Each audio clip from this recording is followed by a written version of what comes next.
감사합니다. 할렐루야. 반갑습니다. 늦은 이 시간까지 늘 나오시는 거죠, 원래? 특별히 더 많이 나오신 건 아니죠? 저 때문에 나오신 건 아니군요. 어쨌든 오늘 또 귀한 집회에 불러주셔서 감사하고, 우리가 다음 세대 아이들을 양육하는 일을 어떻게 하면 조금 더 잘할 수 있을까, 어떻게 하면 우리가 신실하게 믿음에 바로 서서 우리의 자녀들을 양육할 수 있을까, 그런 고민을 하면서 나오셨으리라 생각합니다. 여러분, 우리가 조금 잘못 알고 있는 게 뭐냐면 우리 한국에서 특히 더 그런데요, 사실 이거 한국의 문제뿐만 아니라 우리 한국의 기독교 교육, 교회 교육의 가장 큰 문제가 이런 겁니다. 기독교 교육이라는 것을 교회 교육으로 한정 짓고, 교회 교육을 주일 학교라고 한정을 짓고, 주일 학교를 주일날 9시 혹은 11시에 부서에서 예배 드리는 것, 이게 주일 다음 세대 신앙을 위한 교육의 전부라고 착각하는 겁니다. 그러니까 우리가 자녀들을 교육한다, 다음 세대를 교육한다, 그게 기독교 교육의 전부인데, 그랬을 때 기독교 교육이 뭐냐라고 했을 때 대부분 보면 기독교 교육은 주일날 9시 11시 예배에 애들 보내면 교회에서 선생님이 아이들 책임져 주고 이 아이들 신앙교육을 시켜주겠지라고 착각하는 게, 우리가 그동안 선교 130년 가까이 되잖아요. 그 기간 동안에 우리가 경험해왔던 신앙교육의 전부라고 생각을 해왔습니다. 그래서 교회 가서 물어보면, 여러분 다음 세대 신앙교육의 주체가 누굽니까? 그러면 주일학교요, 선생님이요 라고 대답을 합니다. 그런데 여러분, 엄밀히 한번 생각해 보십시오. 양심의 손까지 제가 얹으라고 하진 않겠지만, 여러분 고민 한번 해보십시오. 다음 세대 신앙교육의 가장 중요한 주체가 누구일까? 다름 아니라 부모입니다. 그렇죠? 부모가 내 자녀 신앙교육의 주책임자지, 그냥 교회에 보낸다고 이 아이의 신앙이 저절로 알아서 되고, 내가 제대로 양육하지 않아도 교회에 보내면, 주일학교 보내면 애가 신앙 안에서 저절로 자라겠지라고 생각하는 건 아주 큰 착각입니다. 테드 바워 팻분이 쓴 책이 하나 있는데 우리 한국에 번역이 됐습니다. 미국의 10년 전의 통계이긴 한데, 이 자료에 보면 아이들이 17살이 될 때까지, 다시 말하면 고등학교를 졸업하기 전까지 의미 있게 보내는 시간과 장소가 어딘가에 대한 자료가 하나 있는데요. 여러분, 아이들이 17살 될 때까지 의미 있게 보내는 시간과 장소, 교회가 800시간입니다. 가정에서 2000시간, 그리고 미디어에서 이 학교에서 보내는 시간이 11,000시간이고요. 그리고 그보다도 훨씬 많은 미디어에서 보내는 시간이 63,000시간입니다. 교회에서 보내는 시간은 겨우 800시간밖에 되질 않습니다. 가정은 2000시간밖에 안 되지만, 여러분 미디어를 누가 컨트롤하느냐? 애들 핸드폰, 이 미디어, 결국 가정에서 부모거든요. 그러면 2000시간밖에 안 되지만 65,000시간 합치면 67,000시간, 그죠? 그 시간이 되는 거예요. 교회에서 보내는 시간은 겨우 800시간밖에 되질 않습니다. 부모가 해야 되는 건 그보다 80배, 90배, 100배나 더 많은 63,000시간, 70,000시간 이렇게 되는 거예요. 아이들이 교회 보내면 그러므로 모든 걸 다 알아서 교회에서 해주겠지, 부모가 생각하는 건 교회만 잘 보내면 내가 내 자녀에 대한 신앙교육의 주책임을 다한 거지 라고 생각하는 건 정말 큰 착각이라는 것입니다. 실제로 여러분, 그 통계가 미국의 통계이긴 하지만 지난 2017년도에 우리 교단에서 역사상 아마 처음이었던 것 같아요. 제가 이번에도 앞으로 다음 달인가요? 다음 달 미래정책위원회에서 제안을 하나 할 건데, 우리 교단에 다음 세대와 관련된 통계조사가 하나도 없습니다. 어른들은 세례교인 몇 명인지 그거 보고하면서 교세를 보고하거든요.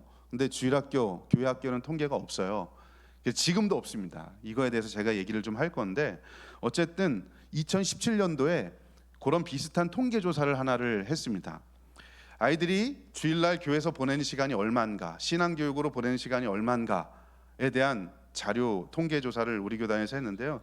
여러분, 성경 공부, 설교를 합쳐서 일주일에 아이들이 교회에서 보내는 시간이 88분 정도입니다. 설교, 예배 안에 들어가 있는 설교 있죠? 설교, 예배, 요거로 보내는 시간이 65분, 66분, 1시간 남짓입니다. 그리고 선생님하고 보내는 시간이 22분, 23분 정도밖에 되지 않습니다. 합치면 88분. 그죠? 1시간 반, 2분 정도 더해서 1시간 반. 교회 왔다 갔다 하는 것까지 쳐서 30분 플러스 2시간이라고 칩시다. 그죠? 예, 일주일에 애들이 신앙교육으로 보내는 시간이 겨우 2시간입니다. 그런데 일주일이 몇 시간이냐? 168시간입니다. 168시간 중에 아이들이 신앙교육으로 보내는 시간이 겨우 아무리 넓게 잡아도 2시간밖에 되지 않아요. 나머지 166시간은 하나님 없는 생각, 하나님 없는 마음, 하나님 없는 행동을 하며 이 세상에서 살아갑니다. 여러분, 166대 2밖에 되질 않아요. 가정에서 아무것도 하지 않는다라고 하는 전제 하에서 교회에서 보내는 시간이 전부다, 2시간이 전부다, 이 전제를 갖고 생각해 보면 166대 2. 여러분, 다윗, 골리앗 그거 같은 거예요. 골리앗 앞에 선 다윗, 그게 지금 우리 아이들의 현실이라는 것입니다. 뭐가 없으면? 가정에서 신앙교육이 없으면. 부모가 내가 내 자녀 신앙교육의 주요한, 정말 중요한 책임이다, 이런 마음의 다짐과 결단과 정말 교회 보내서 될 일이 아니구나, 교회는 교회가 해야 될 일이 있고 나는 가정에서 뭐라도 해야지, 이런 마음이 없으면 우리 아이들, 여러분 고등학교 때까지는 그래도 여러분 부모가 윽박지르고 가라고 하니까 교회 가죠. 아이들 마음속에 무슨 생각이 있냐면 나 고등학교만 졸업하면 내가 마음대로 할 수 있는 날이 되면 나 아무것도 안 할 거야, 교회 안 갈 거야, 이런 마음인 거예요. 고등학교 졸업하기 전에 목숨 걸고 하나님을 섬길 수 있는 마음, 그런 신앙을 심어주는 것 누가 해야 됩니까? 우리가 해야 되는 거예요. 여러분, 아이들이요, 고등학교 졸업하고 대학에 가거나 청년이 되면 더 이상 그 아이들이 기독교를 기독교라고 부르지 않습니다. 개독교라고 부릅니다. 그런 시대가 됐습니다. 어떻게 그럴 수가 있지? 라고 말하지만 여러분, 아이들 문화를 한번 보십시오. 말로 그렇게 표현하는 애들, 또 말은 하지 않지만 그들의 삶이 기독교적인 삶이 아닌 아이들이 얼마나 많이 있습니까? 어쩌면 그렇게 만든 주범이 우리일 수 있다 하는 거예요. 그래서 여러분, 아이들, 학령기에 자녀를 둔 부모들, 혹은 학령기에 자녀를 두지 않고 다 출가시켰다 할지라도 여러분, 또 할머니 할아버지들도 중요한 신앙교육의 주체예요. 요즘 여러분 기독교 교육 쪽에서 조금 연구해야 될 부분이 뭐냐면 격대신앙이라는 겁니다. 격대신앙이 뭐냐면, 할아버지 보통 보면 3세대로 구성되잖아요. 할아버지, 할머니, 아버지, 어머니, 손주, 이렇게, 그죠? 예전에는 아버지 어머니가 아버지 어머니가 자동적으로 같이 있으니까 맞벌이 하지 않고, 그러니까 자동적으로 신앙교육을 부모가 했습니다. 그런데 여러분, 요즘은 어떻습니까? 맞벌이 많이 하죠. 애들을 그냥 어린이집이나 유치원에 보내거나 아니면 어쩔 수 없이 할머니 할아버지가 맡아서 키우는 가정도 제법 있습니다. 그래서 격대신앙이 뭐냐? 할머니 할아버지들이 이제는 신앙교육에 책임이 있다는 거예요. 내 자녀에게 물려주었던 그 신앙이 내 손주에게도 물려져 갈 수 있도록 할머니 할아버지들이 기도하면서 내 손주를 가르쳐야 하는 것, 여러분, 이거 우리 할머니 할아버지 우리가 해야 될 일입니다. 내가 죽기 전에 어떻게 하면 내 손주에게, 내 자녀에게 유산을, 재물을 얼마나 많이 물려줄까, 이 고민할 게 아니라 어떻게 하면 내가 믿었던 예수 그리스도의 이 피 묻은 십자가의 복음을 내 손주에게, 내 자녀에게 물려줄까, 여러분, 이 고민하다가, 숨 쉬는 동안에 이 고민하다가 하나님 앞에 가야 되지 않겠습니까? 여러분들은 예수 잘 믿으니까 천국 가겠죠. 그럼 여러분, 내 손주 한번 생각해 보십시오. 우리가 지금 이렇게 있을 때가 아닙니다. 가슴을 찢어야 합니다. 머리에 죄를 뒤집어 써야 합니다. 정말 내 자녀와 내 손주를 위해서 간절한 마음이 있는가? 그냥 교회 보내면 되지, 이 마음도 귀한 것 같아요. 그래서 교회라도 보내잖아요. 그런 마음도 없어요. 절대 그러면 안 된다는 겁니다. 하나님이 우리 생명을 지금까지 연장시켜 주시는 이유는, 너 신앙, 너 잘 믿고 잘 먹고 잘 살다가 천국 가면 되지, 이게 아니에요. 네 자녀 전도해라, 네 손주 전도해라, 이거 아닐까? 저는 그런 마음이 있어요. 우리가 그거 다 못해도, 100%다 그렇게 못해도 하나님께서 우리에게 맡겨주신, 남은 생명 우리에게 맡겨주신 신앙교육적 책임이 뭐냐? 자녀와 손주에게 하나님 말씀 가르치라 하는 것입니다. 여러분, 그래서 오늘 이 말씀을 같이 읽으면서 한번 시작을 좀 해보려고 합니다. 시편 78편에 보면, 시편 78편 5절에서 8절의 말씀, 여러분 잘 보이시죠? 우리 이 말씀을 한번 같이 읽어보겠습니다. 시작. 여호와께서 증거를 야곱에게 세우시며 법도를 이스라엘에게 정하시고 우리 조상들에게 명령하사 그들의 자손에게 알리라 하셨으니, 이는 그들로 후대 곧 태어날 자손에게 이를 알게 하고 그들은 일어나 그들의 자손에게 일러서 그들로 그들의 소망을 하나님께 두며 하나님께서 행하신 일을 잊지 아니하고 오직 그의 계명을 지켜 그들의 조상들 곧 완고하고 패역하여 그들의 마음이 정직하지 못하며 그 심령이 하나님께 충성하지 아니하는 세대와 같이 되지 아니하게 하려 하심이로다. 여러분, 이 말씀이 바로 오늘날 부모 세대들에게 주시는 하나님의 말씀입니다. 여러분, 이 말씀을 요약하면 오늘 기도하실 때 기도하신 분이 아주 잘 기도하셨는데요. 여러분, 우리가 해야 될 가장 중요한 신앙교육적 책임이 뭐냐? 우리 자녀들에게 소망이 하나님께 있음을 가르치는 겁니다. 소망이 이 땅에 있는 게 아니라 어떻게 하면 이 땅에서 잘 먹고 잘 살까를 가르치는 게 우리가 아니라 소망이 하늘에 있음을 가르쳐야 하는 것이 우리 부모들이 해야 될 가장 중요한 신앙교육적 책임이라는 것입니다. 여러분, 어떻게 자녀를 가르치고 있습니까? 어떻게 하면 공부 잘해서 좋은 학원 보내서 좋은 대학 들어가고 좋은 직장에 취직해서 좋은 사람 만나서 잘 먹고 잘 살 것인가, 이런 고민은 많이 하잖아요. 어쩌면 그 고민 뒤에는 소망이 이 땅에 있음을 은연중에 우리가 갖고 있는 게 아닐까. 여러분, 중요해요. 뭐가 중요하냐? 예수 믿는 사람들이 잘 되는 거 중요합니다. 당연하죠. 저도 자녀들 그렇게 가르쳐야 되는데 좋은 대학 저는 들어가야 된다고 생각해요. 좋은 직장 예수 믿는 사람들이 들어가야 합니다. 결혼도 잘해야 되고 잘 먹고 잘 살아야 됩니다. 그러나 여러분, 그 목적이 어디 있습니까? 하나님의 영광을 위해서. 이 땅에서 내가 누리는 건 하나님의 나라와 그의 영광을 위해서 살아가는 거지, 이 땅에 천년만년 어떻게 하면 이 땅에서 내가 풍성하게 먹고 잘 살까, 그러다 죽을까, 이거 목적으로 사는 게 아니잖아요. 은연중에 우리가 자녀들에게 그런 것들을 가르치는 게 아닌가. 그런데 여러분, 시편 78편은 명확히 가르칩니다. 자녀들에게 소망이 하늘에 있음을 가르쳐라. 여러분, 그렇게 하고 계십니까? 너 열심히 공부해야 돼. 지금 저희 딸도 고등학교 2학년 1학년 그런데요, 시험 기간이에요. 저도 기도 많이 합니다. 애들 열심히 공부해서 시험 잘 봤으면 좋겠어요. 근데 오늘 비보를 좀 들었습니다. 가슴 아프죠. 공부 잘했으면 좋겠. 그러나 여러분, 목적이 뭐예요? 하늘에 소망이 있음을 두고 살아가는 아이들로 키우는 게 목적입니다. 여러분, 그렇게 하십니까? 본문 말씀에 의하면 두 번째, 부모가 해야 될 두 번째 일은요, 하나님이 행하신 일을 기억하도록 가르치는 겁니다. 여러분, 하나님께서 행하신 일을 기억하는 거예요. 여러분, 자녀에게 야, 하나님께서 너를 위해서 어떻게 하고 계신지 봐라. 하나님께서 너의 삶에 어떻게 역사하셨는지를 말씀을 통해서 기억하도록 하는 것, 이것이 바로 우리들이 해야 될 일입니다. 여러분, 성경에 보면 기억이라는 단어가 구약에서 굉장히 중요한 단어 중에 하나입니다. 항상 하나님께서 특별한 역사를 행하시고 나면 반드시 이스라엘 후대들에게 기억하도록 하셨어요. 그게 기념이라는 단어로 표현되죠. 왜 기억하도록 하셨을까요? 후대에 내가 하나님 여호와인 것을 알게 하도록 하기 위해서. 너희는 눈으로 봤으니까 보고 믿었잖아. 그런데 너희 후세대들은 그 역사를 못 보잖아. 그럼 뭘 보고 믿으라? 기억의 돌, 언약의 돌. 그래서 여러분, 홍해를 건널 때도 돌을 가지고 오게 하는 거예요. 에베네셀 단을 쌓도록 하는 겁니다. 왜요? 후대들에게 하나님이 행하신 일을 기억하도록 하는 거. 여러분, 자녀들에게 야, 하나님께서 너의 삶에 어떻게 역사하셨는지 여러분 가르치고 계십니까? 너의 삶에 하나님이 어떤 하나님으로 기억되고 있는지 여러분 가르치고 계십니까? 건들면 하나님이 나와야죠. 말할 때마다 하나님이 나와야죠. 그건 기억하고 있어야 나오는 겁니다. 부모가 해야 될 그래서 중요한 책임이 이 시편에서 말씀하는 게 여러분, 하나님이 행하신 일을 기억하도록 가르치는 것, 이게 우리 부모들이 해야 될 일입니다. 세 번째, 그걸 하기 위해서 하나님의 계명을 지키는 자가 되도록 해야 되는 겁니다. 하나님의 어떻게 행하셨는지를 기억하고 있으면 하나님의 계명을 지키도록 하는 거예요. 머릿속에만 머무는 게 아니라, 그죠? 내가 하나님의 계명을 알아요, 기억해요. 그러면 그것이 삶으로 나오도록 해야 하는 겁니다.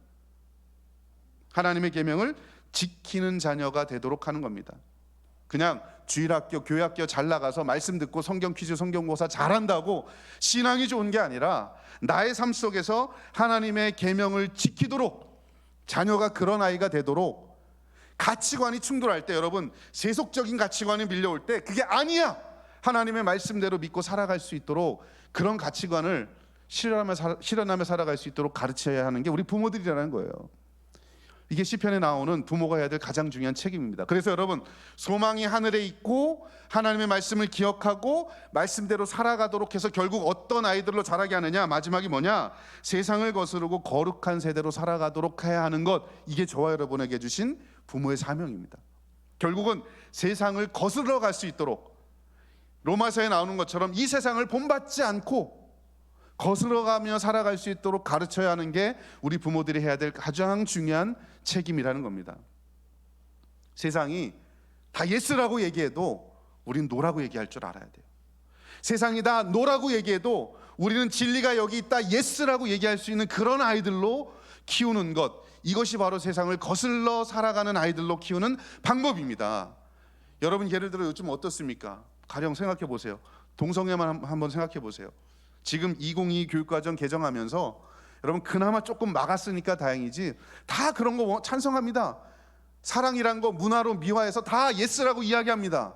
그거에 대해서 성경에서 죄라고 얘기하면 노라고 이야기할 수 있어야 돼요.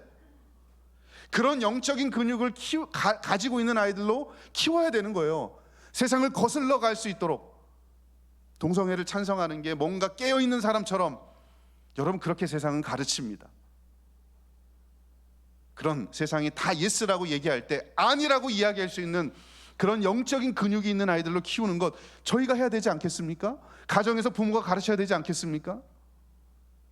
교회 가면 진리가 없다, 다 손가락질해도 아니 그래도 예수만이 진리야, 예스라고 말할 수 있는 그런 아이들로 키워야 되지 않겠습니까? 그게 세상을 거슬러 살아가도록 키우는 부모가 해야 될 책임이에요. 교회만 가지고 안 됩니다. 말씀드렸잖아요. 1시간 반 88분 가지고 뭐 하겠습니까? 그거 가지고 내가 해야 될 책임 다 했다, 나는 자녀 다 키웠으니까 손주는 네가 알아서 키워. 여러분이 권사님, 장로님들 그렇게 생각하시면 안 돼요. 내가 믿었던 신앙, 그 예수 그리스도를 여러분, 내 손주도 그렇게 믿을 수 있을까? 그래서 이 자리에 나오신 거 아닌가요? 그것 때문에 이 자리에 나오신 거 아닌가요? 여러분, 코로나 이후에 안타까운 건, 그런 정말 그래도 신앙교육을 그래도 하려고 애를 썼어요. 그런데 코로나 이후에 정말 우리가 신앙교육의 전통이 완전히 끊어졌습니다. 여러분, 여러분 아시는 것처럼 모든 영역의 사회적 거리두기가 시행이 됐죠. 적게 보면 2년 동안, 길게 보면 3년 동안, 2020년, 21년은 거의 사회적 거리두기가 거의 심각했잖아요. 그죠? 20년, 21년, 22년은 그래도 그냥 지금도 사실은 마스크 다 쓰고 계시잖아요. 그죠? 법적으로는 안 써도 되지만 그래도 다 쓰고 계시잖아요. 아직도. 어쨌든 사회적 거리두기가 시행이 되면서 신앙교육에 위기가 왔습니다. 왜냐하면 가정에서 아무것도 안 하고 교회가 신앙교육의, 다음 세대 신앙교육의 전부인 그런 현실 속에서 교회마저 못 가게 됐잖아요. 그죠? 목사님과 거리두기, 선생님과 거리두기, 교회와 거리두기, 교회 친구들과 거리두기, 학교와 거리두기, 모든 학원과 거리두기, 모든 영역의 거리두기가 시행이 됐잖아요. 그러면서 마지막 남은 신앙교육의 채널이었던 교회와도 거리두기가 시행되면서 여러분, 아주 심하게는 1년, 그래도 2년 동안 애들의 신앙이 단절이 됐어요. 그런데 여러분, 아이러니한 건 뭔지 아십니까? 모든 영역에서 그렇게 사회적 거리두기가 됐지만 딱 두 군데만 사회적 거리 좁히기가 됐는데, 그곳이 어디냐? 부모와 거리 좁히기, 미디어와 거리 좁히기였어요. 그죠? 교회 못 가고 학교 못 가면서 가정에서 있잖아요. 부모와 거리 좁히기, 완전 24시간 동안 여러분 얼마나 힘드셨어요? 저희는 애가 셋인데 거리두기 2년 하는 동안에 애들 3명이 한꺼번에 학교 간 날이 한 번도 없어요. 첫째 가는 날이면 둘째는 쉬고, 첫째 둘째가 가면 셋째가 안 가고, 이런 거. 여러분, 엄마 입장에서 보면, 제가 있어 보니까 엄마 입장에서 보면 여러분, 애가 하나 있으나 둘이 있으나 셋이 있으나 점심 차리는 건 똑같아. 그죠? 못 가. 우리 남자들은 잘 모를 거야. 그럼 얼마나 힘들어요. 3년 동안 부모와 거리 좁히기. 그죠?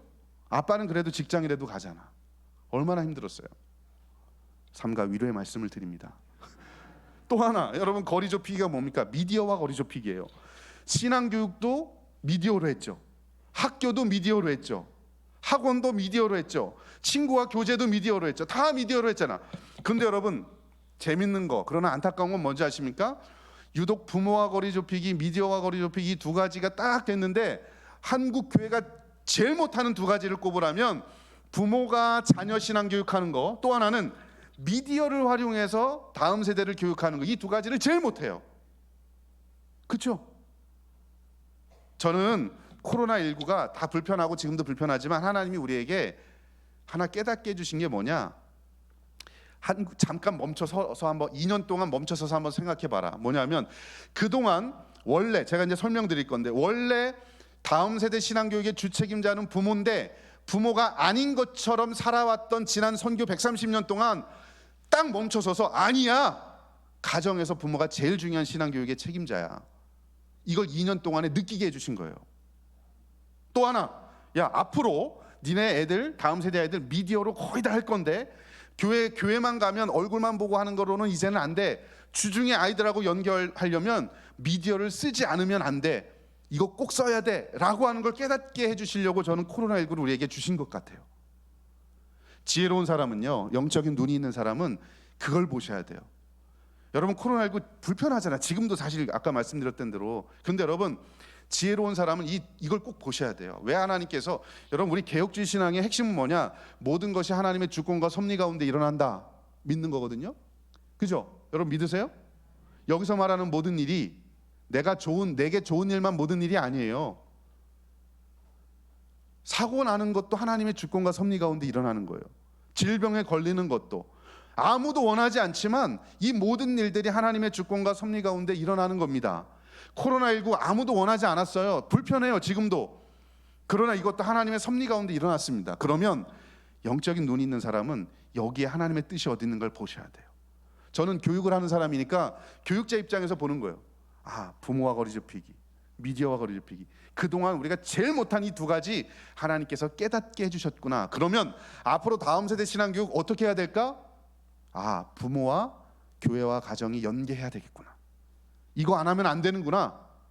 그냥 코로나 끝나고 애들 교회만 옛날처럼 코로나 전처럼 교회만 보내면 되겠지, 이러면 안 되겠구나. 이거 깨달으셔야 되고요. 또 하나, 교회 와서 얼굴 보고 하는 거로는 안 되는구나. 이게 기본이지만 주중에 아이들 만나려면 이제 미디어를 통해서 뭐 카톡을 하든 문자를 하든 뭐 여러분 뭘 하든 간에 이제는 미디어를 통해서 아이들하고 그렇게 만나야 되는구나. 여러분 그걸 깨달으셔야 돼요. 이 두 가지를 잘하는 교회와 그렇지 않은 교회가 앞으로 향후 10년 이후에 이 교회학교, 주일학교가 있을지 없을지가 저는 결정될 것 같아요.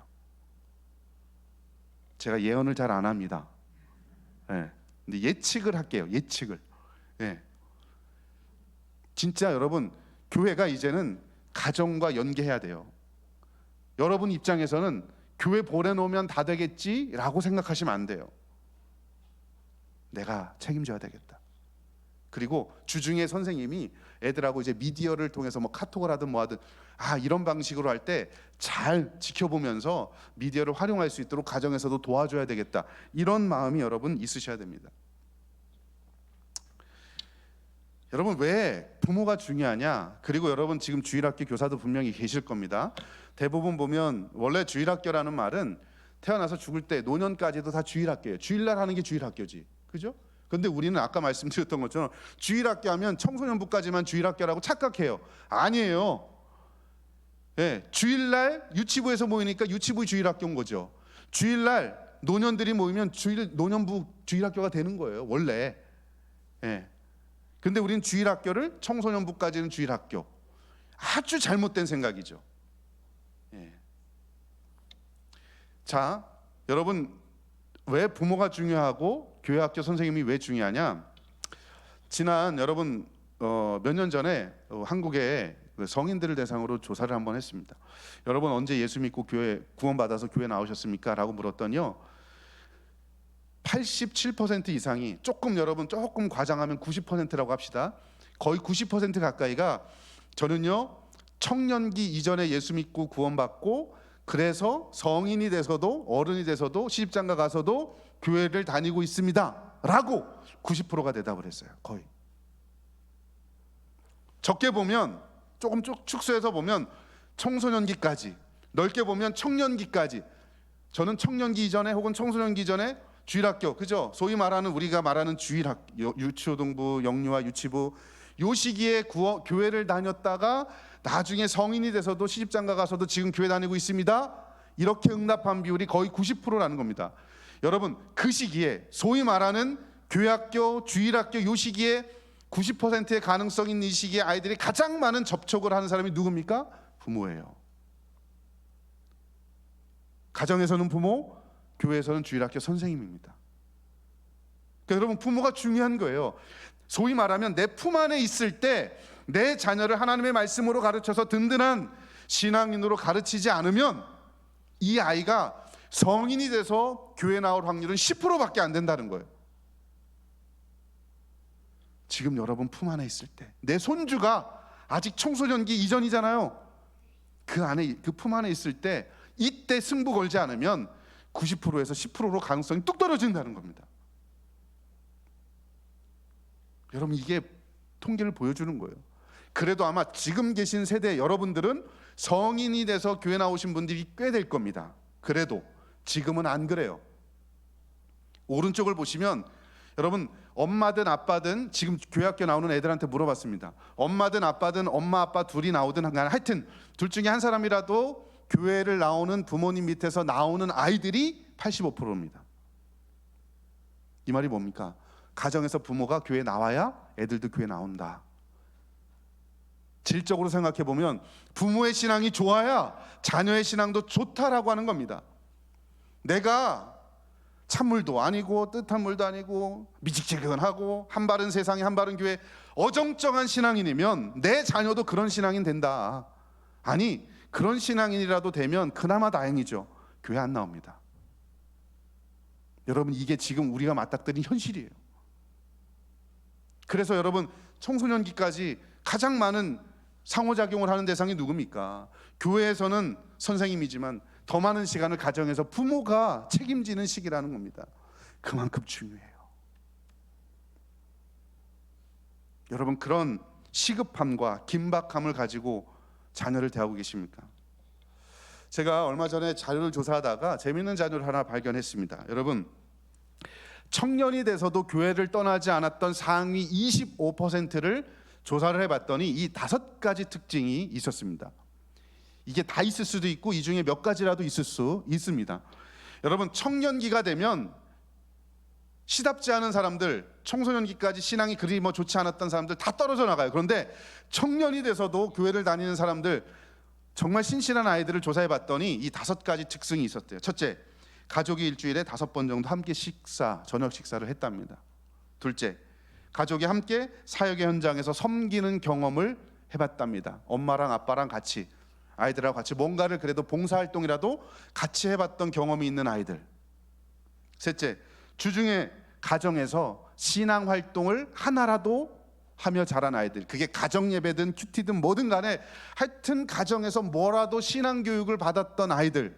청년이 돼서도 교회를 안 떠납니다.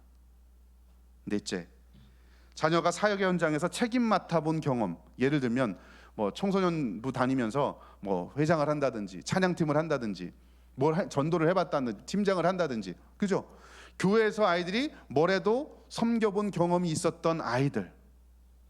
다섯째, 부모 이외에 한 명 이상의 신뢰하는 신앙의 멘토가 있었던 아이들. 그게 전도사님이든 목사님이든 선생님이든 장로님이든 권사님이든 부모 이외에 한 명이라도 신앙의 멘토가 있었던 아이들은요, 청년이 돼서도 신앙을 버리지 않았답니다. 여러분, 이 5가지 특징 중에 앞에 3가지가 어떤 요인이냐? 가정 요인입니다. 뒤에 2가지는 교회 요인입니다. 결국 뭡니까 여러분? 가정에서 부모가 살아야 내 자녀가 살 수 있다는 겁니다. 여러분 자녀가 청년이 돼서도 시집장가 가서도 신실한 신앙인으로 살아가기를 원하신다면, 여러분의 손주가 그런 아이들로 자라가기를 원하신다면 뭐라도 해야 되지 않겠습니까?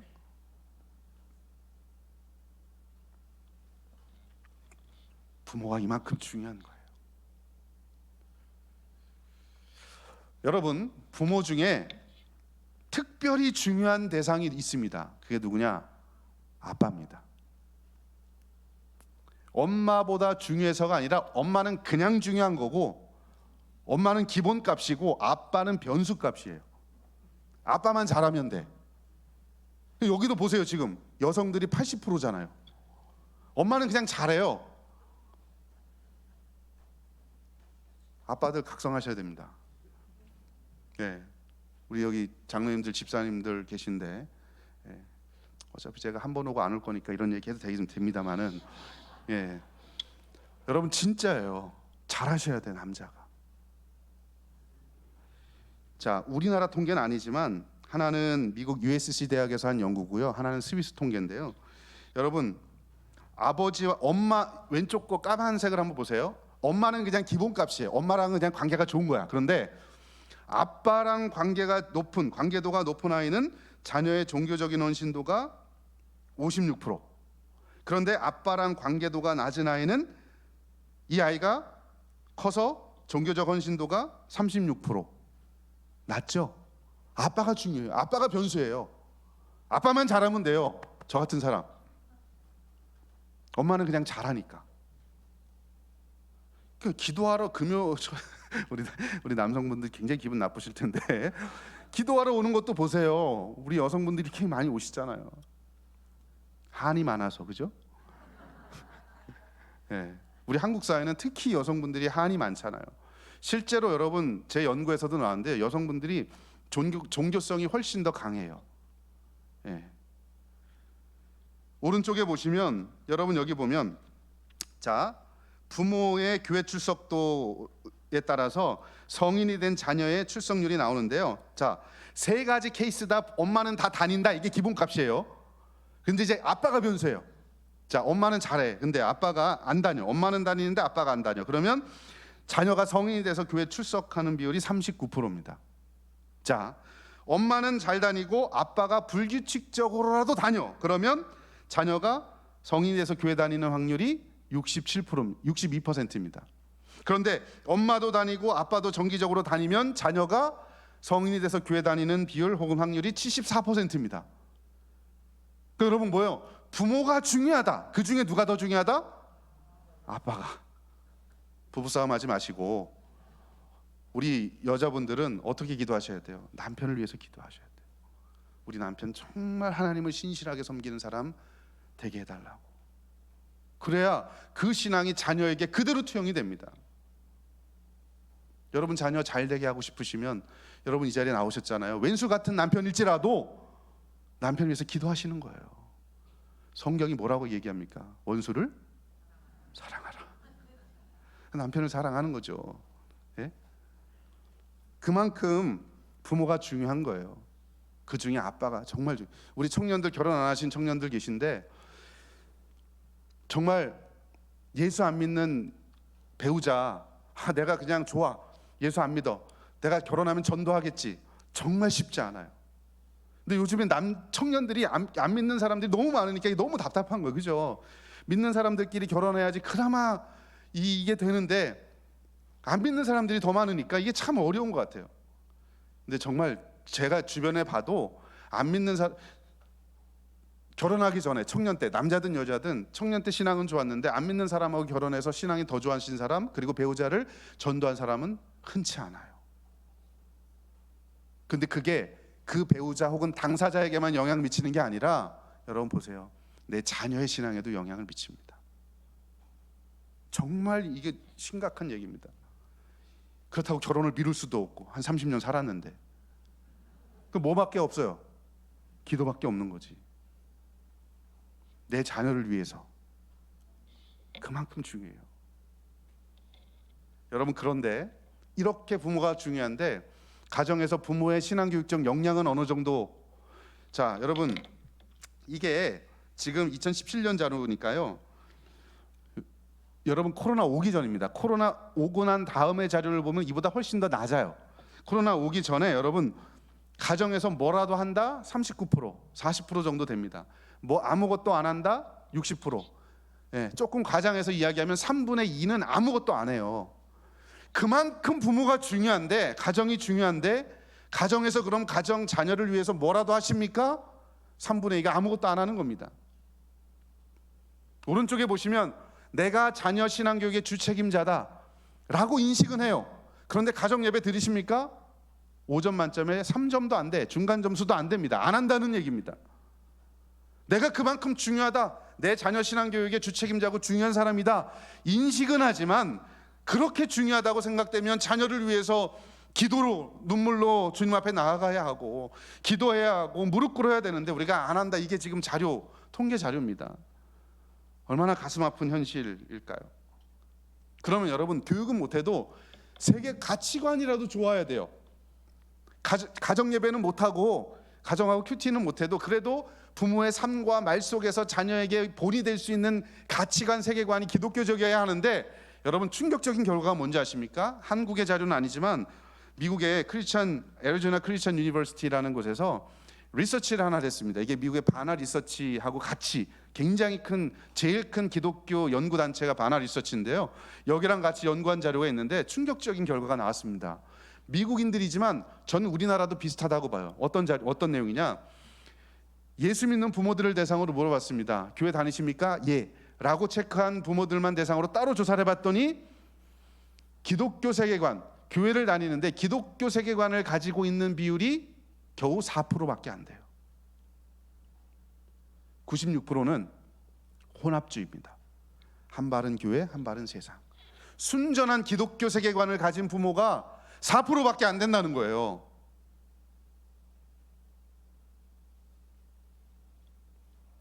그거는 미국의 통계이지요. 그런데 여러분, 저는 우리나라 자료는 없는데 이거 한번 조사해 보고 싶어요. 근데 여러분, 미국, 기독교 국가인 미국도 혼합주의, 한 발은 교회, 한 발은 세상, 이게 부모의 가치관이에요. 근데 여러분, 우리나라는요 기독교 국가가 아니에요. 우리나라는 기독교인들이지만 문화 자체는 유교적이에요. 그래서 유교적 기독교 색깔이 강해요. 또 하나는 여러분, 우리나라는 무속 신앙이 워낙 강해요. 무속적 기독교가 또 강해요. 그래서 저는 4%도 안 될 수도 있어요. 혼합주의가 더 많을 수도 있어요. 예를 들어 볼까요? 여러분, 저도 경험한 건데요. 옛날에 권사님 오늘 꼭 해야 되냐 이사를 그랬더니 오늘 해야 된대. 왜? 그랬더니 손 없는 날이래. 우리 예수 믿는 사람이 손 없는 날이 무슨 의미가 있어요? 그래서 내가 그랬지. 권사님, 나는 발 없는 날에 갔으면 좋겠다. 이게 무슨 손 없는 날이 무슨 귀신이 따라와요? 손 없는 날 이사하면? 이게 우리잖아. 엘리베이터에 4층 없잖아요. F층이잖아. F 4하면은 뭐 숫자 4인데 무슨 죽을 싸요 그게? 4층에서 떨어져 죽을까봐 4층. 빨간색으로 글씨 쓰면 그 사람 죽어요? 그럼 여러분, 남편 기분 나쁠 때마다 빨간색 쓰면 다 죽게? 아니잖아요. 이게 다 무속적인 거고, 인형 만들어 놓고 뭐 바늘 찍으면 뭐 그 남편이 뭐 아내가 뭐 아파요? 원수가 아픕니까? 여러분, 우리는요 미국보다 훨씬 더 무속적이고 유교적 세계관이 강해요. 그래서 여러분, 4%, 미국의 기독교 국가도 4%만 기독교 세계관이라고 하지만 어쩌면 우리나라 조사해 보면 그보다 더 적을 수도 있어요. 여러분, 양적으로 자녀를 위해서 뭘 못하면 삶으로라도 기독교적 가치관과 세계관을 가지고 자녀들에게 삶을 보여줘야 되는데 우리가 그렇지 못하다는 건 현실입니다. 여러분, 이게 얼마 전에 2023년도 2월 달에 올해죠. 제가 자료를 하나 보니까 부모가요 자녀와 같은 종교를 갖기를 원합니다. 여러분, 여기 보시면 미국의 자료인데 이것도 우리나라 이런 조사를 안 하니까 2023년 최근의 자료를 제가 한번 살펴봤어요. 그랬더니 여러분, 그 전체 종교인 전체를 놓고 보니까 내 자녀도 나와 같은 신앙을 가졌으면 좋겠다 이렇게 응답한 비율이 35%인데요. 그중에 개신교, 기독교인들은 좀 더 높았어요. 55%. 그중에 백인 복음주의, 보수적인 사람들은 그래도 70%가, 그러니까 우리 같은 사람이에요. 보수적인 그리스도인들은 내가 믿는 신앙을 내 자녀도 가졌으면 좋겠다라고 응답을 거의 70% 가까이가 했다는 거예요. 우리 한국을 조사하면 아마 이 정도로 나올 것 같아요. 그런데 문제는 뭐냐? 내 자녀가 내가 믿었던 신앙을 가졌으면 좋겠다라고 생각은 하지만 정말 내가 자녀들에게 신앙적 본을 보이고 있느냐? 믿음의 본을 보이고 있느냐? 신앙교육 제대로 하고 있느냐라고 물으면 이 그래프에 저 막대기는 쭉 내려갈 겁니다. 여러분, 정말 중요한 거예요. 우리 여러분, 그냥 뻔한 얘기라고 듣지 마시고요. 우리 삶은, 인생 삶 얼마나 살겠습니까? 죽기 전에 내 자녀 믿음 얼마나 견고하게 세워줘야 되는 거, 이거 우리가 해야 될 일 아닐까요? 다른 것보다.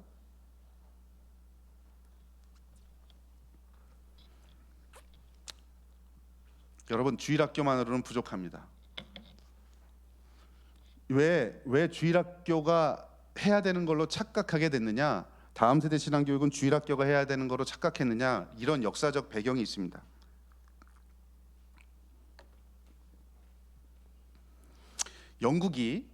영국에서 주일학교 운동이 일어났거든요. 영국이 17세기, 18세기에 농경사회에서 산업혁명이 일어나니까 공장이 막 들어서기 시작합니다. 원래 농경사회에서는요, 저도 농사를 지며 자랐거든요.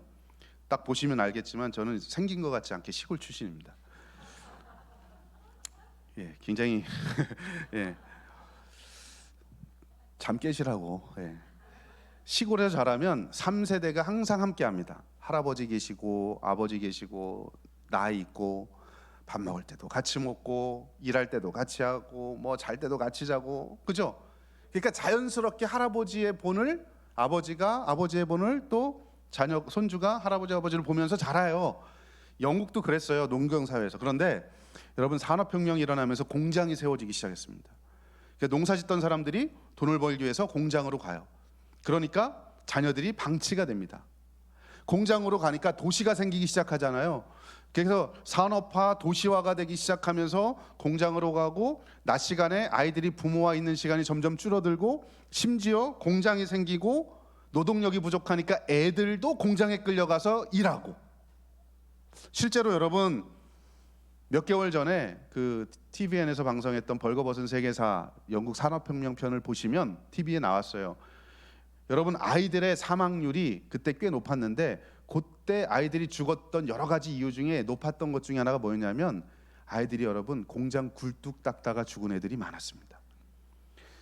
공장이 생기니까 연기, 굴뚝이 생기잖아요. 그러니까 어른들은 청소를 못 하잖아. 그러니까 애들을 발을 묶고 거꾸로 빗자루를 들고 거꾸로 들어가서, 굴뚝에서 거꾸로 들어가서 이 굴뚝 청소하다가 죽은 애들이 꽤 많았습니다. 그 정도로 여러분, 산업혁명이 일어나면서 어른뿐만 아니라 애들도 노동력이 착취되고, 그러면서 여러분 애들이 방치되기 시작했습니다. 그래서 영국의 그 당시에 문맹률이 엄청 높아졌어요. 학교를 못 보내고 안 보내니까. 그래서 그걸 보면서 레익스라는 사람이 안쓰럽게 여겨서 이 아이들을 데려다가 주중에 읽기, 쓰기, 말하기, 수학 이런 것들을 가르치고, 주일날 그 아이들을 데려다가 성경을 가르치고 예배를 드리기 시작한 게 주일학교 운동의 시작이었습니다. 여러분, 한번 생각해 보세요. 부모가 잘하는데 교회도 더 잘하자, 그래서 생긴 게 주일학교 운동이 아니고요, 부모가 해야 될 일을 못하니까 교회가 대신 하기 시작한 게 주일학교였어요. 그러면서 어떤 일이 벌어졌냐, 영국도 그렇고 미국도 그렇고 교회 대부흥 운동이 일어납니다. 그러면서 어른들이 막 밀려오죠. 어른들이 오니까 애들도 오죠. 애들이 넘쳐나니까 이제는 애들을 학년별로 가르칠까? 그래서 학년별로 1학년 반 따로 2학년 반 따로 가르치니까 학교식으로 가르쳐야 되겠다. 그래서 주일 학교가 생겼고, 1학년 만들고 2학년 만들고, 그러니까 수준별로 가르치자, 공과도 수준별로 만들자. 그래서 계단 공과를 만들기 시작한 겁니다. 여러분, 그게요, 더 잘하자, 다음 세대 아이들 더 잘 가르치자, 이래서 생긴 게 아니에요. 처음에 부모가 해야 될 일을 가정에서 못하니까 교회라도 하자, 그래서 생긴 거죠. 그런데 여러분, 제가 아까 처음 말씀드렸죠. 코로나19가 그거가 아니라는 걸 깨닫게 해주신 거예요. 아니야, 야, 교회는 교회가 해야 될 일이 있고, 가장 중요한 건 부모가 해야 되는 일이야. 여러분, 성경의 역사를 보십시오. 그리고 산업혁명 이전에 교회사 역사를 한번 보십시오. 신앙교육의 책임은 항상 부모였어요. 그래서 여러분, 부모가 해야 될 가장 중요한 일은 다음 세대에게 신앙의 바톤을 물려주는 일입니다. 여러분, 지금 잘하고 계십니까? 그 바톤 물려주기 위해서 내 신앙, 다음 세대에게 신앙을 잘 물려주기 위해서 오늘 세대, 지금 세대가 건강해야 돼요. 그리고 이 바톤을 제대로 물려주죠. 이 바톤 안에 이상한 가치관을 물려주고, 그냥 돈만 많이 물려주고, 땅만 많이 물려주고, 아파트 많이 물려주고, 그래서 바톤을 물려줘서는 안 된다는 거예요. 신앙의 바톤을 물려주셔야 되는 거예요. 자, 그걸 위해서 자 이제 30분 남았습니다. 예, 제가 이제 1시간을 떠들었고요. 30분 정도 남았는데 교회가 해야 될 일과 우리 가정에서 부모들이 해야 될 일이 뭔지 조금 나눠서 여러분들하고 좀 나눠 보려고 합니다. 여러분, 다음 세대 신앙교육의 주책임자가 부모라는 사실 이제는 여러분 이미도 알고 있었지만 제가 다시 한번 여러분들에게 강조해서 말씀드렸어요. 정말 중요합니다. 그러면 이제는 교회와 가정이 함께 해야 됩니다. 가정에서 부모에게 알아서 하십시오라고 말해서는 안 돼요. 왜요? 부모가 훈련받아 본 적이 없거든. 부모도 알고는 있지만, 내가 내 자녀 신앙교육 중요하다는 거 알고는 있지만 나도 어떻게 해야 될지 신앙 자녀를 가르치는 방법을 배워본 적이 없어. 그렇잖아요. 코로나19 터지면서 가정예배 드리십시오 그렇게 얘기했지만 가정예배를 인도하는 법을 배워본 적이 한 번도 없어요. 우리 책임이에요. 우리 책임. 저 같은 사람의 책임이에요. 물론 여러분도 책임이지. 그래서 교회가 해야 될 일과 가정에서 해야 될 일을 좀 말씀하겠습니다. 첫 번째, 여러분 이제는요 교회가 다음 세대 친화적인 구조로 구역 조직을 좀 바꿀 필요가 있어요. 여러분 이 도표는요 갈린스키라고 하는 학자의 이론을 제가 조금 바꾼 건데요. 아이들도 발달 단계가 있어요. 영아부, 유치부, 유년부, 초등부, 중등부, 고등부 아이들도 발달 단계가 있지만 부모들도 발달 단계가 있어요. 그러니까 비슷할 연령대의 부모를 둔 자녀들, 요게 부모 발달 단계들이거든요. 그죠? 예. 자녀가 태내기 있을 때, 예. 또 자녀가 생후 2살까지, 그 다음에 6살까지, 초등학생 시기, 청소년 시기, 그리고 떠나보내는 시기. 부모도요 자녀에 따라서 부모의 이 라이프 스타일이 다 바뀝니다. 여러분 이 도표는요 가능할지는 모르겠지만, 그리고 불가능하면 제가 뒤에서 다른 대안을 제시를 해드릴 거예요. 이제는 여러분 할 수 있으면 구역 조직을 이런 방식으로 바꿀 필요가 있어요. 지금 현재 우리 한국교회 구역 조직은 대부분 어떻게 돼 있느냐, 지역 단위로 돼 있습니다. 장위동, 그죠? 석관동, 1동, 2동 이쪽으로 아파트 비슷한 지역 단위로 돼 있는데, 지금 돼 있는 지역 단위의 구역 조직의 장점은 어른 자신들을 위한 신앙 교육은 충분히 됩니다. 그런데 문제는 뭐냐? 그 안에 들어와 있는 구역원들의 연령대가 다르고 자녀도 다 달라요. 그러니까 다음 세대 아이들, 자녀 세대를 어떻게 가르칠 것인가는 아주 방법적이고 구체적인 것들은 나누기 어려워요. 이미 자녀를 다 출가시킨 권사님하고 태중에 있는 이 부모하고 관심사가 다릅니다. 그죠? 그러니까 지금 현재의 구역 조직은 어른들을 위한 신앙 교육은 충분하지만 다음 세대 친화적이진 않아요.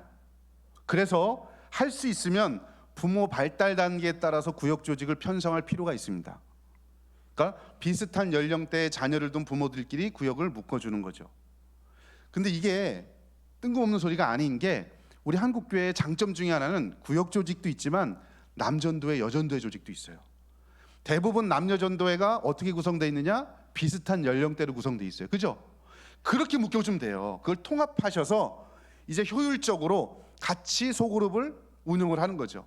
그래서 저는 이제 궁극적으로 만약에 여러분들이 이제 교회가 새롭게 뭔가를 해야 된다 그러면 앞으로 이런 것도 고민을 한번 해봤으면 좋겠다라고 제가 제시를 하고, 이게 어렵다 그러면 여러분 과도적 단계에서 이렇게 할 수 있어요.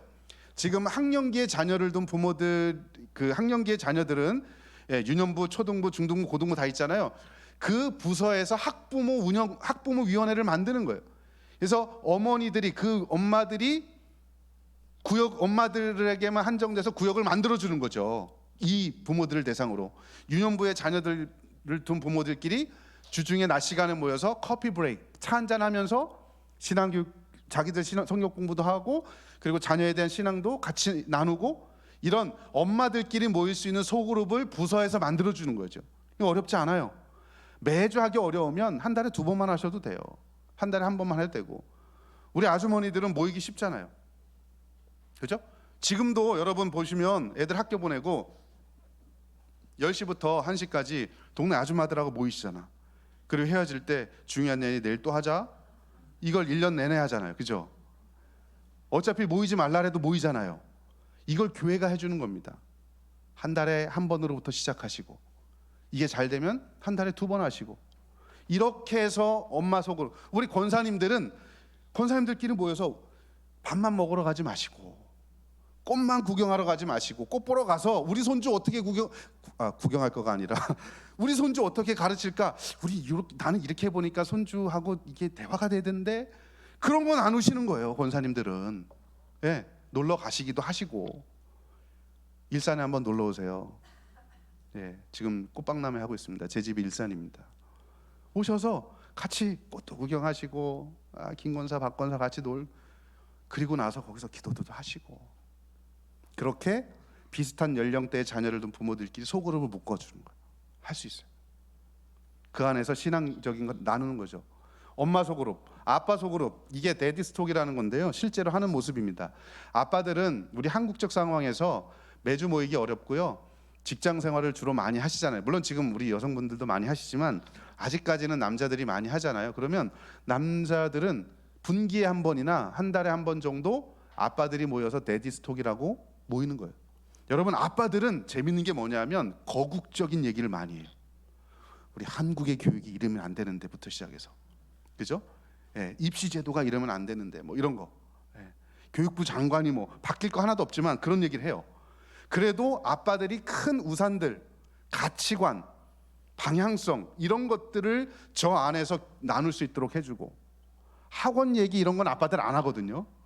야, 우리 자녀 여기 학원 보내봐, 이런 얘기는 안 하잖아요. 이런 거 엄마들이 하시고, 같이 신앙교육 엄마가 하시고, 아빠들이 모여서 교육과 관련돼서 우리 자녀들 교육 어떻게 할 것인가. 진짜 여러분, 아까 제가 농담 반 진담 반 얘기했지만 진담이에요. 아빠가 자녀 신앙교육에 깨어 있으면 그 집안은 게임 끝난 거예요. 진짜 아빠가 잘해야 돼요. 이렇게 여러분 시스템을 만들고 엄마 소그룹, 아빠 소그룹이 잘 되면, 그때 여러분 교회에서 배운 걸 가정에서 과제 형식으로 주더라도 이게 되는 거예요. 지금 여러분 한국 교회 교육의 가장 큰 문제는 주일과 주중이 연결이 안 돼요. 아는 것과 사는 것이 분리가 됐어요. 그죠? 교회와 가정이 분리됐습니다. 제자의 직분과 시민의 직분이 분리됐어요. 다 분리됐어요. 교회에서 배운 걸 가정에서 하나도 안 해요. 그러니까 전인적인 그리스도인이 아니라 머리로만 아는 그리스도인밖에 안 되죠. 그죠? 왜요? 부모도 준비 안 됐고, 교회에서도 오늘 배운 거 가정에서 어떻게 실천해야 될지 별 관심이 없어요. 그런데 여러분, 시스템이 되고 엄마나 아빠가 신앙교육할 수 있는 준비가 되면, 그때 이런 교육 과정을 교회에서 배운 걸 가지고, 예를 들어 여러분 선교에 대해서 배웠다 오늘 애들이, 그러면 주중에 가정에서 선교적인 삶을 살아봐야 될 거 아니에요. 그죠? 이거 안 하고서 그냥 선교 너 앞으로 크면 잘해? 이 한마디야. 절대 못합니다. 가정과 연계해서 이웃사랑에 대해서 배웠다. 이번 한 주일 동안 이웃사랑 하나라도 해봐야지. 가정하고 연계가 하는 거예요. 그때 부모가 준비돼야 돼요. 그래서 여러분, 교회에서 사역자는 설교를 하고, 선생님은 그 설교한 걸 어떻게 하면 이번 한 주일 동안 실천할 수 있을지 실천 원리를 찾아내고, 성경 공부 때 선생님들이 또 설교할 필요는 없어요. 설교는, 선포는 사역자가 하고, 이걸 가지고 아이들하고 어떻게 할 것인가 다양한 방법을 활용해서 같이 성경 공부하고, 그리고 가정에서 실천할 수 있도록, 이렇게 해야 교회와 가정이 연계되는 겁니다.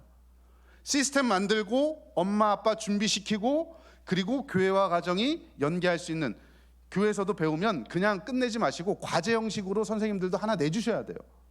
그리고 점검하는 것까지가 선생님이 해야 될 일입니다. 사실은 제 전공은 성경 공부 어떻게 선생님들 잘 하실 수 있을까, 교수 방법론이 전공이에요. 아이들의 생각을 어떻게 잘 끄집어낼까. 선생님이 또 설교하지 말고, 공과책만 그냥 문제만 풀이놓고 괄호하기만 하지 말고, 설교한 내용을 가지고 어떻게 살아갈까를 아이들이 고민할 수 있도록 하는 게 선생님의 역할이 맞대잖아요. 네. 그렇죠? 네. 그러면 그걸 가지고 이제 가정에서 실천하는 겁니다. 네. 자, 이런 방식으로 여러분이 이제 하시면 되겠고요. 자, 교회가 해야 될 일들이 이런 거고, 교회는 교회대로 하시고, 이제 여러분 가정에서 여러분들이 해야 될 게 있습니다. 가장 중요한 첫 번째가, 가정 예배입니다. 지금 여러분 제가 소개한 7, 8가지 소개시켜 드릴 텐데요. 이 7, 8가지는 그동안 저희 가정에서 했었던 거든지 아니면 지금도 하고 있는 거든지 제가 해봤던 것들을 여러분들한테 소개하는 겁니다. 저라고 뭐 목사라고 잘하겠어요? 못해요. 목사 자식이라고 사춘기 없겠습니까? 심각하게 옵니다. 기독교 교육을 전공한 사람이라고 자녀 교육 다 잘할까요? 아니라는 걸 요즘 많이 깨닫고 있습니다. 무릎 꿇게 돼요. 다 이 교육도 다 중요한데 정말 하나님 앞에 무릎 꿇고 성령 하나님께 의지하는 것밖에 없구나. 요즘에 그걸 참 많이 느껴요. 제가 기독교 교육을 전공했고 목사예요. 그럼에도 불구하고 자, 그건 그것대로 하고 기술적으로 그래도 우리가 해야 되는 게 뭐냐? 가정예배입니다. 근데 여러분 가정예배 하라고 우리 많이 얘기 들었잖아요. 근데 가정예배 잘 되든가요? 안 되죠. 왜냐하면 2가지 이유입니다. 아까 말씀드린 대로 부모가 가정예배를 어떻게 인도해야 되는지 내가 한 번도 해본 적이 없어. 또 하나는 가정예배가요 부모 중심으로 돼 있어요. 선포자 중심으로 돼 있습니다. 그죠? 그러니까 여러분 공적으로 교회에서 드리는 예배는 예전적 차원이 있기 때문에 선포자 중심으로 갈 수밖에 없어요. 지금처럼. 그죠? 믿음은 들음에서 나니까 선포하는 거예요. 이게 첫 번째예요. 그러나 가정 예배나 선생님하고 하고 있는 성경 공부는 교육적 차원이 훨씬 더 강합니다. 그러면 참여하는 학습자 중심으로 진행이 돼야 돼요. 그래야 신앙이 성장을 합니다. 신앙은요 교육의 2가지 중요한 목적은 신앙이 형성이 되고 하나는 트랜스포메이션, 변화가 되는 거예요. 형상과 변화, 포메이션과 트랜스포메이션. 이게 교육의 2가지 중요한 목적인데 선포에 의해서 형성이 됩니다. 하나님이 누군지, 그죠? 믿음이 뭔지. 그러면 성장에 가려면 교육을 받아야 돼요. 그걸 교회에서 하는 게 성경 공부고 공과 공부 시간이고 가정에서 하는 게 이런 거예요. 근데 지금 우리 한국 교회는 가정 예배 하라 그러면 예전적 차원만 강조해요. 엄마가 선포하는 것만 하잖아요. 이제는 그렇게 가면 안 된다. 요거는 저희 가정에서 하는 순서입니다. 근데 여러분 비슷해요. 앞에는 그죠? 찬송하고 성경 읽고 간단하게 설명하고 포인트는 4번째입니다. 참여식으로 오늘 내용에 대해서 어떻게 우리가 실천할 건지를 4번째 참여식 성경 공부를 경험 학습으로 해요. 여기선 아이들이 참여할 수 있도록 해요. 예를 들면 여러분 감사에 대해 요건 이제 저희가 하는 거거든요. 주일날 설교 본문을 가지고 간단하게 주보에 만약에 있다 그러면 간단하게 읽어주고 포인트 하나만 설명해 준 다음에 핵심은 이거예요. 아이들하고 전집해 놓고 자 이번 주에 감사에 대해서 우리가 배웠는데 그럼 감사의 삶을 어떻게 살아갈지 우리 한번 고민해 볼까 하면서 전지가 있으면 제일 좋고 없으면 큰 종이 놓고서 마인드맵을 그려보는 거예요. 애들이 직접 와서 참여해서 색깔 펜을 가지고 그려보는 거죠. 말로 할 수 있는 감사는 뭘까? 생각으로 할 수 있는 건 뭘까? 그리고 행동을 할 수 있는 건 뭘까? 자기들이 할 수 있는 것들을 적는 거예요. 이건 애들이 참여하는 방식이죠. 엄마가 아빠가 너 감사 이번 한 주 동안 이상한 말 줄이고 감사하는 말 해야 돼? 감사 노트 적어야 돼? 라고 말하면 잔소리지만 애들이 자기가 참여해서 이렇게 해야 되는구나. 그래서 결정된 하나 이거는 잔소리가 아니고 정답이에요. 가정 예배를 할 때는 반드시 아이들이 자기 생각을 말하게 하고 표현하게 하고 이렇게 실천하면 좋겠습니다라고 하는 원리를 아이들이 스스로 말할 수 있도록 해주는 게 중요합니다. 이게 가정 예배의 교육적 차원이에요. 선포 형식으로만 가면 잔소리예요. 오래도 못 갑니다. 내가 찾은 정답이어야 정답이 됩니다. 어떤 경우는 이렇게 뇌구조 그림 말씀을 듣고 이 주제에 대해서 듣기 전에 내 머릿속에 뭐가 있었고 말씀을 들은 다음에 내 삶은 어떻게 살아야 될지 자기가 써보고 실천 원리도 써보고 그러니까 중요한 건 아이들이 참여할 수 있는 방식으로 해야지 이제는 남는다. 그리고 오래 간다. 애들이 참여한다. 재밌어한다. 재미를 통해서 의미를 얻는다. 이런 내용입니다. 여러분 가정 예배 패러다임을 조금 바꿔보십시오. 그냥 여러분이 다 설명하려고 하지 마세요. 심지어 제 후배는 아이들이 인도하는 가정 예배지를 만들어요. 그래서 제가 걔한테 그 교회 강의하러 갔다가 야 너는 나보다 낫다. 응? 아이들이 예배를 인도하게 합니다. 애들이 어리면 어릴수록 좋아요. 신앙도 조기 교육이 중요합니다. 여러분 청소년기만 돼도 애가 예배도 안 참석하고요. 그리고 예배 인도하라고는 말도 못 꺼냅니다. 어리면 어릴수록 어렸을 때부터 애가 참여식으로 하되 애가 예배를 한 번씩 한 달에 한 번은 자녀가 인도하는 예배를 한번 꾸려볼 필요도 있어요. 지금 아마 이 자리에 유치부나 유년부 요 연령대에 둔 부모 혹은 그 교회학교 교사들이 계실 텐데 사실 그 어렸을 때 그렇게 가정 예배를 자기가 인도하는 법을 어렸을 때 그걸 가르쳐 주셔도 돼요. 그때 마음에 이게 습관이 되면 나중에 갈수록 어차피 안 해. 그냥 수동적으로 참여하게 돼요. 근데 처음부터 수동적으로 참여하면 갈수록 아예 안 해. 그러니까 여러분 어렸을 때 인도하다가 중고등학교 때 그냥 참여라도 하게 하는 게 얼마나 감사해요. 여러분 이런 방법도 있습니다. 어렸을 때는 멋모르고라도 하잖아요. 그러면서 재미를 느끼게 하고 가정 예배도 이런 방식으로 꾸려볼 수도 있습니다. 예배가 어려우면 큐티부터 하십시오. 저희 가정도 2년 동안 하다가 지금은 안 하고 있어요. 왜냐하면 숙제처럼 해갖고. 근데 여러분 어떻게 했느냐? 본문이 다 같은 그 큐티집이 있어요. 요게 좀 그래요. 다른 게 있으면 다른 거 쓰셔도 되는데, 그러니까 어른, 청소년, 유초등부, 유치부 본문은 다 똑같은데 그림이 더 많이 들어가 있거나 뭐 이래요. 학년기에 따라서 이 발달 수준에 따라서 그죠? 그래서 이걸 가지고 일주일 동안 각자 매일매일 큐티를 하고 하루 날 정해서 밥 먹기 전에 모여서 한 30분 정도 지난 한 주일 동안 큐티했던 것 중에 자기가 기억에 남는 거 큐티 나눔 이렇게 시작하셔도 돼요. 예배가 어려우면 개별적으로 주중에 알아서 큐티 하시고 나중에 모여갖고 같이 하루 뭐 그래봤자 30분밖에 안 되잖아요, 그죠? 엄마는 아빠는 지난주에 이렇게 했는데 이 중에 이게 제일 기억에 남았어. 이렇게 살고 싶어. 그다음에 너는 어떠니? 이렇게 하면서 나누면 되잖아요. 예배가 좀 어려우면 큐티라도 하세요. 할머니 할아버지도 할 수 있어요. 손주한테 큐티집 사주시고 자 우리 한 주일에 한 번씩 전화로 할머니하고 하는 거야. 영상 통화로 하든지 지난주에 할머니는 이렇게 느꼈는데 우리 손주 아무개는 어떻게 느꼈어? 이거라도 한번 하셔요. 그거 하라고 핸드폰 주신 거잖아. 그냥 안 되는 유튜브만 이렇게 보려고 하지 마시고. 교리. 여러분 오늘날이야말로 가장 필요한 게 교리입니다. 성경을요 스토리로 배우는 거 이건 주일날 하잖아요. 근데 교리와 세계관을 가르쳐야 돼요. 여러분 왼쪽에 있는 게 우리 교단에서 나온 그 세례문답 소위르문답서인데요. 여러분 이 아이들한테 주일날 세례문답 이 소위르문답 가르칠 시간이 없어요. 저는 어떻게 하느냐 이런 방식으로 합니다. 저희 가족 단톡방이 있어요. 매일 아침에 제가 학교에 가서 아침에 앉아서 제가 집이 일산이잖아요. 그래서 5시에 일어납니다. 차가 막혀서 5시 반에 집을 나오면 학교 가면 6시 반 정도 돼요. 그러면 뭐 이렇게 차 한잔 마시고 7시에서 9시 그 전에 그 사이에 제가 하는 게 있어요. 우리 가족 단톡방에 매일 소위르문답 하나씩 올려줍니다. 문답은 요 책에 있는 거 그대로 올려주고요. 문, 일답. 그리고 뒤에다가 제가 느낀 거를 조금 써놔요. 해설, 적용, 기도 이렇게 나누는데 그냥 여러분은 그냥 이걸 퉁쳐서 내가 느낀 점 해서 이렇게 해서 가족 단톡방에 올려놓으면 여러분 어차피 애들은 일어나서 제일 먼저 뭐예요? 핸드폰 보죠?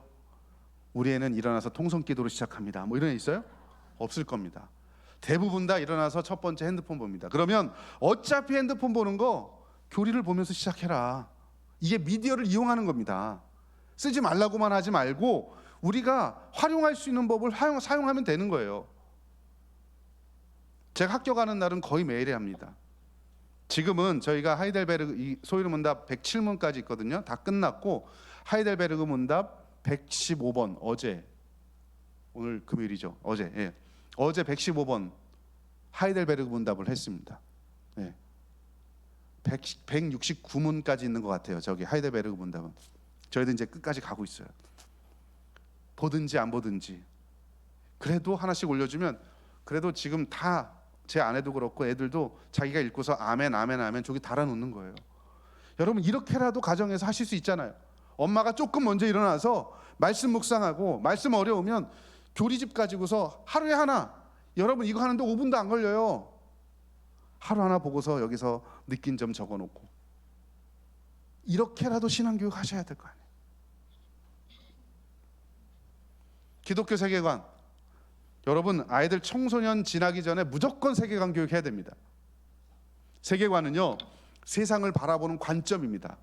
어떤 기준으로 세상을 바라볼까, 이겁니다. 정치, 경제, 역사, 사회, 문화를 어떤 눈으로 바라봐야 제대로 볼까? 여러분 이게 안 되니까 뭐가 문제냐? 예를 들어 여러분 정치, 여러분 우리 선거철만 되면 나는 전라도니까, 나는 경상도니까, 난 1번이야, 난 2번이야. 지역에 따라 결정하잖아요. 예수 믿는 사람들은 지역에 따라 표를 찍는 게 아니라 누가 성경적인 공약을 가지고 왔느냐, 이걸 보셔야 될 거 아닙니까? 그죠? 아니에요? 정치에 대한 기독교 세계관이 뭔지 가르쳐 주셔야죠. 나는 비록 출신이 여기지만 누가 더 성경적인 가치관을 가지고 공약을 가지고 나왔는지 한번 보자. 공약집 가지고, 여러분 선거철만 되면 그거 제가 아이들하고 한번 해봤어요. 그 막내가 너무 좋아하길래 이거 보면 뭐 가지고 와요. 그거를 이거 놓고 봤어요. 1번이냐 2번이냐 보면서. 네. 그랬더니 막내가 누가 더 좋다 그 얘기 하더라고. 누구 그래서 아닌 것 같다. 네? 제가 누굴 찍었는지 저는 말씀을 안 드리겠지만, 그러면서 대화하는 거죠. 그러면서 자연스럽게 정치를 바라보는 그리스도인의 세계관은 이렇게 해야 돼. 경제도 마찬가지입니다. 애들 진로도 마찬가지예요. 여러분 진로에 대한 기독교 세계관이 제대로 안 잡혀 있으면 주일 못 지켜도 돈 많이 주면 그 직업 선택하는 거잖아요. 교회 못 가도 돈 많이 준다 그러면 그거 선택하잖아요. 그거 원하는 거 아니잖아요. 내가 조금 급여를 조금 덜 받아도 나는 주일만큼은 하나님 영광 돌리고 싶어. 물론 여러분 주일날만이 하나님의 날이 아니잖아요. 모든 날이 하나님의 날이잖아요. 그죠? 그 중에 특별히 구별돼서 주일 하나님 것입니다라고 드리는 거잖아요. 조금 돈 덜 벌어도 직장은 이런 곳을 선택하는 거구나. 이게 세계관이에요. 이거 가르치셔야 돼요. 이 책은 그냥 제가 학생들 학교에서 가르치려고 만든 책인데요. 이걸 가지고 저희는 가정 예배 때 4달 동안 아이들하고 했었어요. 한 번 더 할 겁니다. 무조건 세계관은 가르쳐 주셔야 돼요, 여러분. 그다음에 여러분 어리면 아이들 침상머리 교육할 수 있어요. 여러분 잠 재우면서 머리에 손 얹고 기도해 주세요. 자기 자녀, 부모는 축복권이 있어요. 자녀에게. 자녀를 위해서 기도해 주시고 잠자기 전에. 그리고 여러분 나오면서 가끔씩, 매일 하지 마시고 한 달에 한 번 정도 문 앞에 포스트잇 붙여놓고 나오면 애가 아침에 일어나서 문 앞 나올 때 나를 축복하는 말, 그죠? 엄마가 아빠가 나를 축복하는 말 포스트잇 일어났는데 문 나올 때 이거 보면 얼마나 애가 행복하겠어요. 가끔씩. 여러분 침상머리 교육도 중요합니다. 애들이 어리면 이렇게 하십시오. 지금 부서에서도 사실 교사들도 생각하셔야 돼요. 우리 부서 요거 캠페인을 전개해 봐야 되겠다. 우리에게 맞는 걸 생각해 보세요. 청소년들은 세계관입니다. 어린아이들은 이런 거 하시면 돼요. 청소년 애들은 엄마가 기도해 준다, 아빠가 기도해 준다, 머리 손대는 순간 끝장납니다. 그러니까 이런 거 하시면 안 돼요. 그냥 뒤에서 알아서 몰래 기도해 주시면 돼요. 그 다음에 여러분 침상머리 교육 중에 잠이 오는 잠언. 예. 요즘 여러분 어플에 성경 어플 많잖아요. 그냥 하루에 잠언 한 장씩 잠자기 전에 자녀하고 같이 읽는 거예요. 그러면 여러분 잠언 한 달이면 그냥 한 번 다 읽잖아요. 그리고 또 잠언 읽고 삶의 지혜, 여호와를 경외하는 거 무엇이냐, 이거에 대해서 그냥 하루를 마감하면서 한 번씩 묵상하도록 잠이 오는 잠언 한 번씩 해보시면 돼요. 이거라도. 어려우세요? 매일 어려우면 한 주에 2번만이라도 하세요. 이건 여러분 전화기 켜놓고 손주 멀리 있어도 집에 같이 안 살아도 손주하고도 할 수 있잖아요. 밥상머리 교육, 이것도 과거에 저희들이 했었습니다. 이거 내비게이터 성경 구절입니다. 일주일에 하나만 외우자 성경 구절. 그래서 이걸 가지고 외우고 수요일날 저녁 먹기 전에 모여서 암송하는 거. 여러분 해보셔서 알겠지만 저도 사역을 해보면 유년부까지는 성경 암송을 해요. 초등부만 돼도 애들이 안 합니다. 그러니까 여러분 애들이 어리면 어릴수록 성경을 많이 알려주셔야 돼요. 암기해야 돼요. 머리에 뭐가 들어야 세계관의 충돌이 일어날 때 말씀으로 이기지. 들어있는 것도 없는데 어떻게 이기겠습니까? 성경이 총알이에요. 총알. 영적인 총알입니다. 그거 가정에서 알 수 있도록 해보십시오. 롤스테이나의 하브루타. 여러분, 저희는 예배 마치고 오면 차 안에서 아이들한테 물어봅니다. 오늘 교회에서 두 가지를 물어봐요. 오늘 교회에서 뭐 배웠니? 두 번째, 그 배운 걸 가지고 이번 한 주일 동안 어떻게 살 건지. 애들이 3명이잖아요. 1호, 2호, 3호 대답해봐. 1호부터.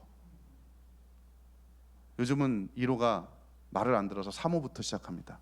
야 3호 너 해. 이러면 아빠 오늘은 뭐 배웠는데. 이러면. 여러분 교회 갔다 오면 애들한테 뭐 물어보시나요? 대부분이 아무것도 안 물어봐. 그리고 물어보는 사람의 또 대부분은 오늘 재밌었어? 여러분 교회에서 재밌으라고 가나요? 말씀 배우는 거잖아요. 오늘 뭘 배웠는지, 이걸 가지고 어떻게 살 건지 그거 물어보셔야지. 여러분 하브루타가 짝을 지어 대화하다 이거예요. 거창하게 생각하지 않으셔도 돼요. 아이하고 오늘 말씀 교회에서 할머니 이거야말로 우리 권사님들 할 수 있어요. 주일날 저녁에 전화 거세요. 손주한테. 아무개야 손주야 할머니 오늘 목사님 말씀 이거 들었어. 너무 좋았어. 우리 손주는 교회에서 뭐 배웠어? 한마디만 해보십시오.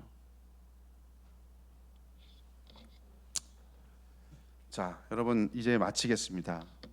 여러분 제가 부모가 중요하다, 가정과 이제는 연계해야 된다 말씀드렸죠. 교회가 해야 될 일이 있고 가정에서 여러분들이 해야 될 일이 있습니다. 여러분 뭐라도 하십시오. 지금 제가 보여드린 것들 중에 저희는 지금 하는 것도 있고 과거에 했다가 애들이 이제 커서 안 하는 것도 있고 어쨌든 뭐라도 해보십시오. 여러분 아무것도 안 하면 아무런 변화도 일어나지 않습니다. 뭐라도 하면 겨자씨만한 작은 변화라도 일어나요. 그게 나중에 커서 큰 나무가 되는 거잖아요. 거기에 우리의 노력과 수고 위에 성령 하나님의 기름 부음이 있으면 다음 세대 믿음으로 양육할 수 있는 겁니다. 여러분 아무쪼록 그냥 여러분 오늘도 가정 중요하구나 그냥 이거 강의 듣고 그냥 흘려보내지 마시고 저야 뭐 그냥 한번 왔다 가면 그만입니다만 그러나 여러분 그렇게 생각하지 마세요. 하나라도 해보자. 기도하면서 해보자. 다음 세대를 믿음으로 세우는 주의 자녀들 될 수 있길 주의 이름으로 축복합니다. 이 시간에 한번 우리 통성으로 좀 기도했으면 좋겠습니다. 기도하실 때에 여러분 이 자리에 나온 이유가 뭘까요?